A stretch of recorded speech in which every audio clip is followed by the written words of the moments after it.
امبارح بعد الاتفاقية اللي صارت بين الدولة السورية وإدارة مظلوم عابدي، قصد ثابت في قلب الدولة السورية.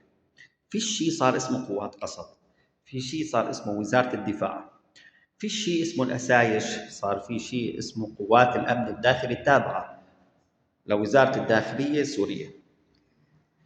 يعني قصد بقوتها عسكريا سقطت. طيب أنا بدي أقول طبعا هلا منيح اللي صار والحمد لله انه صار واخذوا حقوق وكذا، هذا شيء بفرحنا. بس هلا نحن بالسويداء ليش قاعدين؟ ليش ما نبلش تفاوضوا؟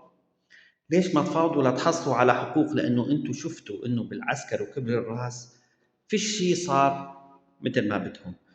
بالسياسه كل شيء صار، ليش ما تبلشوا تفاوض لناخذ حقوق وناخذ خصوصيه لنا مثلنا مثل الشمال؟ ليش؟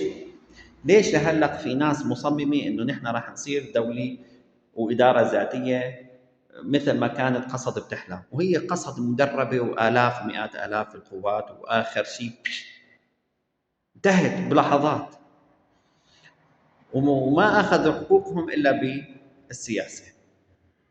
الرجولة في التفاوض، اطلعوا فاوضوا. أنا بقول لطائفتي اطلعي فاوضوا.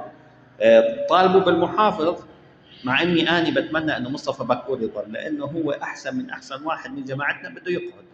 وكل واحد بيعرف اني شو عم بقول، هذا الزلمه من وقت ما اجى وهو عم بيشتغل لمصلحه المحافظه، تقول عم بيشتغل آه، لضيعته اكثر من كثير عالم عنا. انا بتمنى انه نفتح مخنا ونبلش تفاوض مع الدوله السوريه قبل ما يخلص الوقت ونطلع على فشوش.